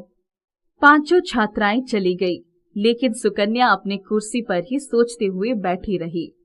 गरीबी का ऐसा आलम भी हो सकता है। बिना चप्पल और सैंडल के ये गरीब बच्चियां अपना जीवन बिता रही हैं। पाठशाला में पढ़ते पढ़ते ही अचानक विवाह हो जाता है। सुकन्या के मन में बड़ा अफसोस हो रहा था। उन पर दया भी आ रही थी। दूसरे दिन राधा देरी से पाठशाला में आई। वो ठीक से चल नहीं पा रही थी। क्या हुआ राधा, तुम ठीक से चल नहीं पा रही हो? जी पैर में कांच का टुकड़ा लग गया। टुकड़ा निकाल दिया, लेकिन दर्द हो रहा है। बाबू ने हल्दी लगा दी थी, कह रहे थे ठीक हो जाएगा। तुम्हें घर पर आराम करना चाहिए था। अगर तुम्हारे पैरों में चप्पल होती तो ये खतरा ना होता। घर पर आराम नहीं मिलता, माँ की मार मिलती है। जब तक पाठशाला में रहूंगी उनके द्वारा मार खाने से बची रहूंगी। बहन जी, चप्पल हमारे घर में कोई नहीं पहनता। माँ क्यों मारती है? वो इसकी सौतेली माँ है, बहुत मारती है। कितना दर्द, गरीबी और क्या क्या सह रहे हैं ये बच्चे। भगवान ही इनका उद्धार करे। पाठशाला से छूटने के बाद सुकन्या उन बच्चियों के बारे में ही सोचती चली जा रही थी। उसे रास्ते में एक 3 एकड़ में फैला हुआ बाग दिखाई पड़ा। उसमें बहुत सारे वृक्ष और फूलों के पौधे लगे हुए थे। सुकन्या ने एक लड़की से उस बाग के बारे में पूछा। बेटी, यहाँ आओ, ये बाग किसका है? ये कन्या पाठशाला का बाग है। सुकन्या ने ये बात सुने तो वो बाग के अंदर चली गई। बाग उसे बहुत अच्छी लगी। इतनी अच्छी बाग है, यदि इसका रख रखाव ठीक से हो तो पाठशाला को अच्छी आय मिल सकती है। छात्राओं को भी इसका लाभ मिल सकता है। अरे, ये पौधे तो कमजोर है, इसे सहारे की जरूरत है। सुकन्या ने उस पौधों को सहारा देने के लिए एक रस्सी से उसे बांधकर उस रस्सी का दूसरा सिरा एक मोटे पेड़ से बांध दिया। वो पौधा सीधा हो गया। सुकन्या ने पूरे बाग का मुआयना किया और भविष्य की योजना उनके मन में आ गई। दूसरे दिन सुकन्या ने पाठशाला में उस बाग के पुनरुद्धार की योजना के बारे में चर्चा की। सुकन्या, देखो, ये पाठशाला बच्चों के पढ़ाई के लिए बनाई गई है। हमें इनकी पढ़ाई से ही संबंध रखना चाहिए। बच्चों से बागवानी कराना ठीक नहीं। हम 1-2 पीरियड श्रमदान के लिए रख सकते हैं। बच्चों की कार्य क्षमता भी बढ़ेगी, उन्हें सामुदायिक जीवन का ज्ञान होगा। मैं तो उनके अच्छे भविष्य के बारे में सोच रही हूँ। सुकन्या का कहना ठीक है, हमें ऐसे सुधार के कार्य करने चाहिए। बच्चों का मनोबल बढ़ेगा और हमारी पाठशाला का भी नाम होगा। शिक्षिका शशिकला ने सर झुका लिया। कुछ समय के बाद उसने छात्राओं को भड़काना शुरू किया, लेकिन कोई भी छात्रा उनकी बात से सहमत नहीं हुई। वे सब सुकन्या को अपना आदर्श मानती थी। सुकन्या छात्राओं को लेकर समय निकालकर उस बाग का रखरखाव करने लगी। साफ सफाई के साथ साथ सिंचाई भी होने लगी। कुछ दिनों के बाद राधा का ध्यान उस सहारा पाए हुए पौधे की तरफ गया जो बड़ा पेड़ बन गया था। अरे, ये पौधा कुछ दिनों पहले गिर रहा था। मैंने इसे सहारा दिया और अब ये बड़ा पेड़ बन गया है। वो देखो, दूसरे पेड़ों में अच्छे फल भी आ गए हैं, फूल भी खिल रहा है। अरे वाह, वो देखो, पेड़ में सैंडल लटक रहे हैं, बहुत सुंदर है। हाँ, ये तो सचमुच बहुत प्यारे सैंडल है। इतने में पेड़ से आवाज आई। आपने मुझे आधार दिया, इसीलिए मैंने आपकी छात्राओं के लिए आवश्यक सैंडल का इंतजाम किया है। मैं आपके विचार जानता हूँ, इन सब से कहिए। सुकन्या ने छात्राओं को इशारा किया और उन सब ने अपने लिए सैंडल पेड़ से ले लिया। राधा ने भी अपने पैरों में सैंडल पहन ली। मेरे पैर का घाव अभी ठीक नहीं हुआ है, क्या मैं सैंडल को पहनकर चल पाऊंगी? आप इसे पहनकर कदम तो आगे बढ़ाइए, इसके बाद इसका कमाल देखिए। राधा ने सैंडल पहनकर जैसे ही कदम आगे बढ़ाया, उसका जख्म का दर्द गायब हो गया। वो बड़ी खुशी खुशी चलने लगी। ये तो कमाल हो गया। ये तो वाकई कमाल है। ऊपर वाले ने हमारी सुन ली, हमें ये जादुई पेड़ मिल गया। इस बाग के सारे फल और फूल आप लोगों के लिए है। आप बाजार में इन्हें बेचकर अच्छे पैसे कमा सकती हैं। उस पैसों से छात्राओं के जीवन में सुधार आ सकता है। सुकन्या और सभी छात्राएं ये सुनकर बहुत प्रसन्न हो गए। अब किसी भी छात्रा का पैर सूना नहीं रह गया। सबके पैरों में सुंदर सैंडल चमक रहे थे। सुकन्या ने सभी छात्राओं के साथ मिलकर बाग की काया पलट कर दी। बहुत सारे फल फूलों का अच्छा व्यापार शुरू हो गया। बहुत सारे धन की आय होने लगी। छात्राओं के लिए अच्छे अच्छे कपड़े, किताबें और कॉपियां खरीदी गई। छात्राओं को अच्छा खाना, अच्छा कपड़ा, अच्छी सुविधा और शिक्षा मिलने लगी। कन्या पाठशाला एक आदर्श पाठशाला बन गया। मीनू बहुत नाज नखरों से पली बड़ी थी। दिखने में बहुत खूबसूरत थी। खूबसूरत नए नक्श और सबसे खूबसूरत थी उसकी मीठी बोली। एक दिन उसकी, हमें मीनू की शादी के लिए वर तलाश कर देनी चाहिए। अब तो उसकी पढ़ाई भी पूरी हो गई है, उसके साथ की सभी लड़कियों की गृहस्थी भी बस गई है। हाँ, मैंने भी 2-3 जगह बात चलाई है, तुम भी देखती रहो। मीनू तभी माँ के पास आकर, माँ, मुझे माधव से शादी करनी है। कौन माधव? वही जो मोटरसाइकिल से घूमता है? हाँ माँ, वो बहुत अच्छा है, मुझे बहुत पसंद है। वो बैंक में काम करता है। उसकी माँ भी बहुत अच्छी है, मैं उनसे मिल चुकी हूँ। कब से जानती हो उसे? वो मेरे साथ कॉलेज में पढ़ता था, अब उसकी पक्की नौकरी भी है। मैं तुम्हें बताने वाली ही थी। चलो शाम को उनके घर चलने हैं, उसकी माँ से मिलना होगा। शाम को वो लोग माधव के घर गए। माधव की माँ ने उनकी खूब आवभगत की। वापस आने पर, मीनू, तुम उतने छोटे से घर में कैसे रह पाओगी? वो लोग बहुत गरीब हैं, जो है सो लड़का ही है। पापा, मैं भी तो नौकरी कर सकती हूँ, लेकिन शादी मैं माधव से ही करूँगी। मीनू की जिद के आगे माता पिता की एक न चली। दोनों की शादी हो गई। मीनू ससुराल आ गई। कुछ दिनों तक तो सब ठीक रहा, पर अब उसको पैसे का अभाव खलने लगा। बैंक की बंधी बंधाई तनख्वाह कब खत्म हो जाती पता ही नहीं चलता। मीनू परेशान रहने लगी। एक दिन, मीनू, कल संडे है, मेरा एक मित्र अरुण खाने पर आएगा। उसकी पत्नी मायके गई हुई है, इसीलिए मैंने उसे बुला लिया। क्या खिलाओगी? छोले भटूरे बना लूंगी। तुम्हें भी तो मेरे हाथ के छोले भटूरे पसंद है ना? हाँ, वो भी बंदा क्या याद रखेगा। दूसरे दिन मीनू सुबह से ही घर की साज सज्जा और खाना बनाने में लगी थी। तभी, मीनू, अब काम छोड़कर अपना हुलिया ठीक कर लो, अरुण आता ही होगा। जी माँ जी। वो झट से तैयार होने चली गई। अरुण ने जब छोले भटूरे खाए तो उसे बहुत पसंद आए। वाह भाभी, आपके हाथ में तो जादू है। क्या भटूरे बनाए हैं, ऐसे भटूरे तो रेस्टोरेंट में भी नहीं मिलेंगे। अरे यार, क्यों चने के झाड़ पर चढ़ा रहा है? अरे मैं सच कह रहा हूँ, तू घर का बना खाना खाता है ना। पहले तेरी माँ बढ़िया खाना बनाती थी, अब बीवी भी अच्छी खाना बनाती है। मुझसे पूछ, मेरी बीवी तो रसोई से दूर भागती है, इसीलिए मुझे यहाँ के सभी रेस्टोरेंट के स्वाद का पता है। मीनू बहुत खुश थी। अरुण के जाने के बाद, माधव, क्यों ना हम भी अपनी एक छोले भटूरे की छोटी सी दुकान खोल लें? मैंने अरुण को बोला था कि चने के झाड़ पर मत चढ़ा, अब उसका फल तो मुझे ही भुगतना पड़ रहा है। तुम्हें तो मेरी हर बात मजाक ही लगती है।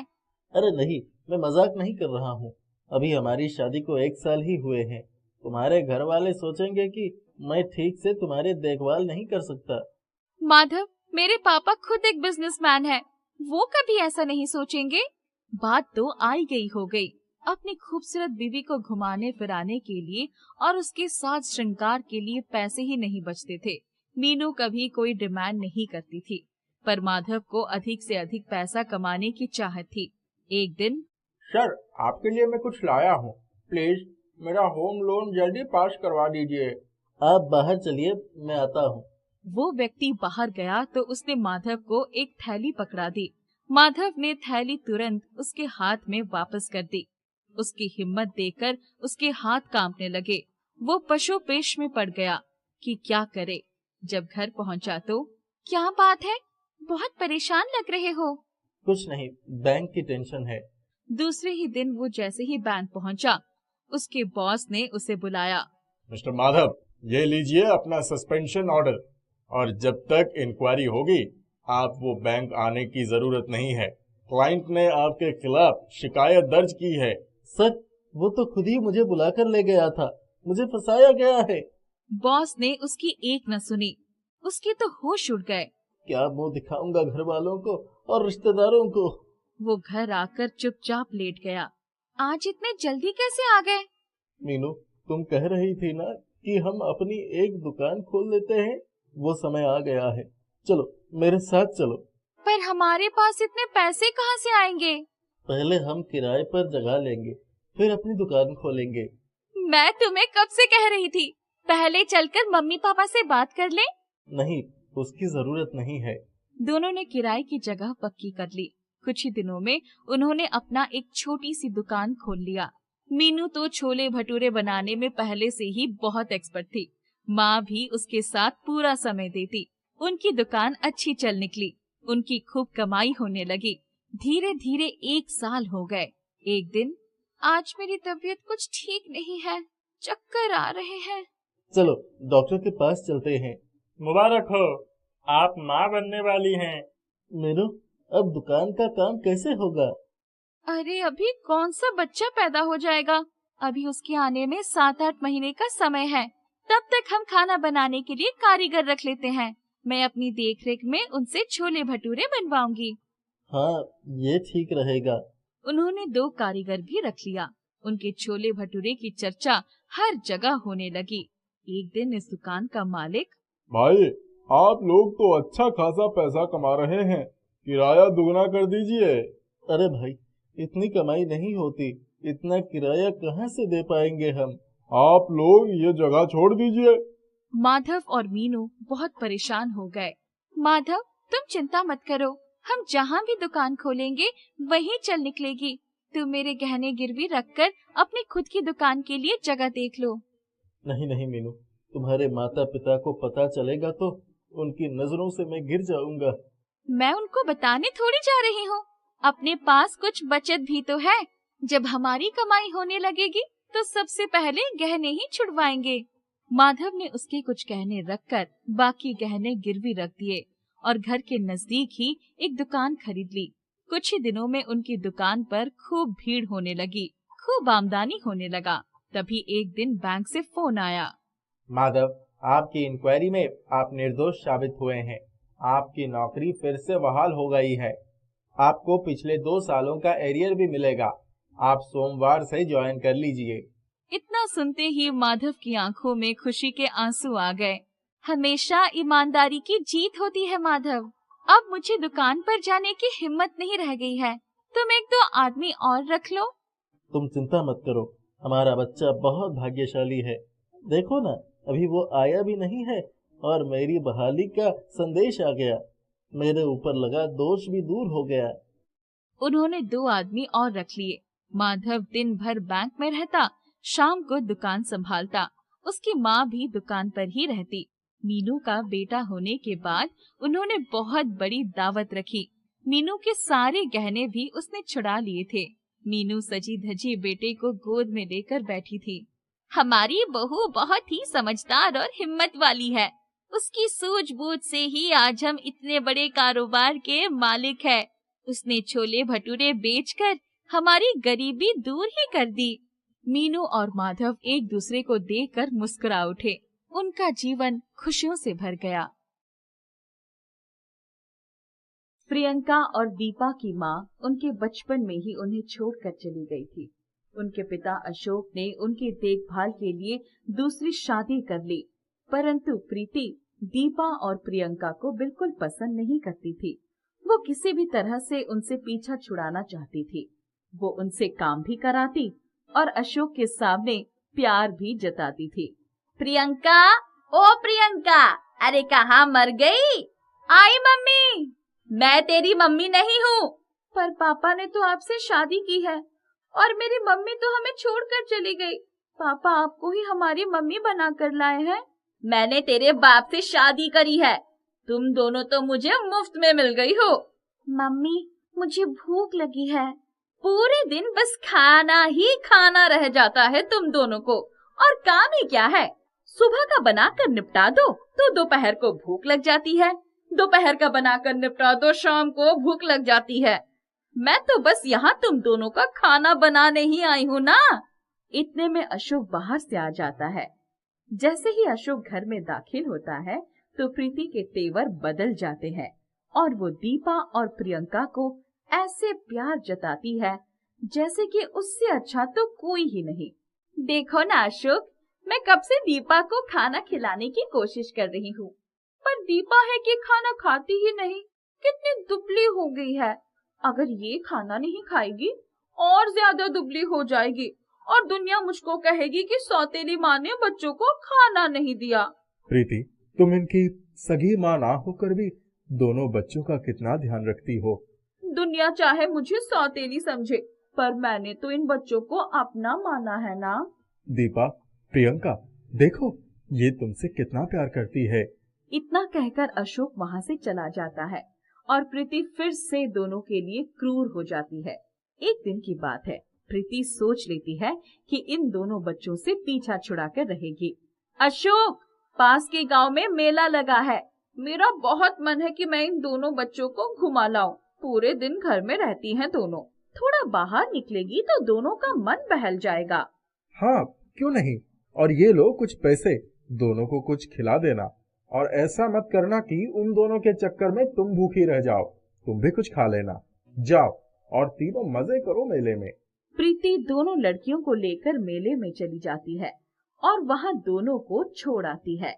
वापस आकर अशोक को बताती है कि वो खो गई। अशोक को ये सुनकर बहुत दुख होता है। दीदी, मुझे बहुत तेज की भूख लगी है। माँ कहाँ चली गई? जाने कहाँ चली गई माँ? हम इस मेले में खो चुके हैं। यहाँ तो हम किसी को जानते भी नहीं हैं। अब हम क्या करें? दीदी, हमें तो अपने घर का रास्ता भी नहीं पता। तू चिंता मत कर, हम कुछ ना कुछ कर लेंगे। मेले में प्रियंका दीपा ऐसे ही भूखी प्यासी घूम रही थी। तभी उनकी नजर एक 100 रुपए के नोट पर पड़ती है। वो उस नोट को लेकर कुछ खाने के लिए ले लेती है। फिर भी कुछ पैसे बच गए। तभी मेले में एक दुकान पर एक खेल की दुकान दिखी। दीदी, मुझे ये वाला खेल खेलना है और वो खिलौना चाहिए। रुक दीपा, अभी मैं वो खिलौना तुझे दिलाती हूँ। प्रियंका खिलौने की दुकान पर रिंग डालती जाती है और खिलौने जीतती चली जाती है। ये देख दीपा खुश हो जाती है। दीदी, आपने तो मुझे इतने सारे खिलौने दिला दिए। मैंने कभी इतने सारे खिलौने जिंदगी में नहीं देखे थे। जब तक मैं हूँ तब तक तुझे चिंता की कोई जरूरत नहीं है। पर अब हम क्या करें? मेरी ये समझ में नहीं आ रहा। घर का रास्ता हम जानते नहीं हैं और जो पैसे थे वो भी खर्च हो गए हैं, थक भी गए हैं। दीदी, वो पार्क है ना, वहाँ पर बैठते हैं। वहीं पर बैठकर सोचते हैं कि क्या करना है। चल, वहीं पर बैठते हैं। यहाँ तो बहुत भीड़ है। प्रियंका और दीपा उस पार्क में बेंच पर बैठ जाते हैं, जहाँ पर कुछ लड़के क्रिकेट खेल रहे होते हैं। उन्हें देखकर प्रियंका का भी मन करता है कि वो भी क्रिकेट खेले और एक लड़के से वो खेलने के लिए पूछती है। मुझे भी क्रिकेट खेलना है, मुझको अपनी टीम में शामिल कर लो ना। तुम और क्रिकेट खेलोगी? कभी किसी लड़की को क्रिकेट खेलते हुए देखा है क्या? क्रिकेट खेलना तो लड़कों का काम होता है, तुम जैसी लड़कियों का नहीं है। और तुम्हें तो हम जानते भी नहीं है। छी, इतनी गंदी लग रही हो। एक बॉल करा दो ना बस। अरे चलो चलो, जाओ यहाँ से। लड़के क्रिकेट खेलते रहते हैं। प्रियंका और दीपा पास में बैठी रहती है। क्रिकेट खेलते खेलते ही उन लड़कों की एक बार गेंद बेंच के नीचे आ जाती है, तो लड़कों को गेंद मांगने पर प्रियंका बॉल फेंक कर देती है। बॉल सड़क पर एक आती हुई गाड़ी के शीशे से टकरा जाती है। अरे ये क्या? बॉल इतनी तेज फेंकने की क्या जरूरत थी? ज्यादा ही गुस्सा आ रहा है क्या तुझे मुझ पर? क्रिकेट नहीं खेलने दिया तो बॉल ही फेंक दी। मैंने तो धीरे फेंकी थी। अब वो सड़क के दूसरे छोर पर जाकर गिरी है, तो इसमें मेरी क्या गलती है? तभी वहाँ पर गाड़ी का मालिक हाथ में बॉल लेकर आता है। सारे लड़के डर जाते हैं। वो आदमी उन लड़कों से पूछता है, ये गेंद किसकी है? सर, ये गेंद हमारी है। किसने फेंकी थी ये गेंद? सारे बच्चे चुप हो जाते हैं और डर के मारे कुछ भी नहीं बताते। उस आदमी के बार बार पूछने पर लड़कों की टोली में से एक लड़का प्रियंका की तरफ इशारा करता है और सब लड़के वहाँ से डर के मारे भाग जाते हैं। ये गेंद तुमने फेंकी थी बेटी?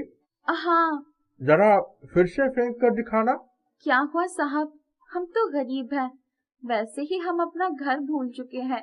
हमारी माँ हमें छोड़कर न जाने कहाँ चली गई। मैंने तो गेंद उन लड़कों को दी थी, पता नहीं वो सड़क के दूसरी छोर पर कैसे पहुँच गई। माफ कर दो ना साहब। मैं तुम्हें डांट नहीं रहा, बस जो बॉल तुमने अभी फेंकी थी एक बार फिर से फेंक कर दिखाओ।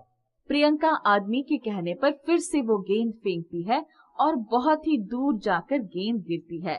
आदमी उसके गेंद फेंकने के तरीके से बहुत प्रभावित और खुश होता है। तुम दोनों बहनें हो? हाँ साहब, ये मेरी छोटी बहन दीपा है। हमारी माँ तो हमें बचपन में ही छोड़कर चली गई।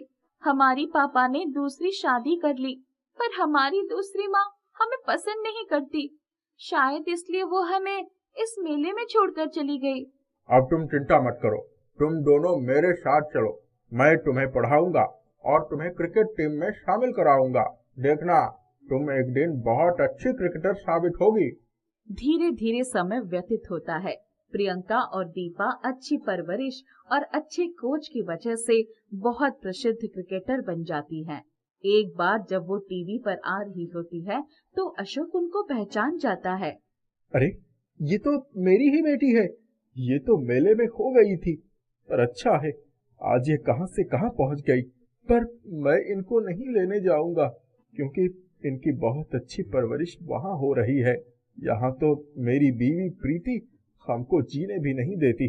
आज मेरी अनाथ बच्चियां अपने बलबूते पर एक अच्छे मुकाम पर पहुंच गई हैं। मुझे उन पर गर्व है। बहुत साल पहले की बात है। सुकन्या नाम की एक अध्यापिका को एक दूर दराज गांव की कन्या पाठशाला में पढ़ाने की नौकरी मिल गई। 2 कमरों की पाठशाला थी। 3 कक्षाएं अंदर चलती थी और बाकी की 2 कक्षाएं पाठशाला के प्रांगण में चलती थी। सुकन्या की कक्षा में कुल 5 लड़कियां पढ़ती थी। पहले ही दिन इतने कम छात्राओं को देखकर उन्हें आश्चर्य हुआ। बेटी सुनो, तुम्हारा नाम क्या है? मेरा नाम राधा है।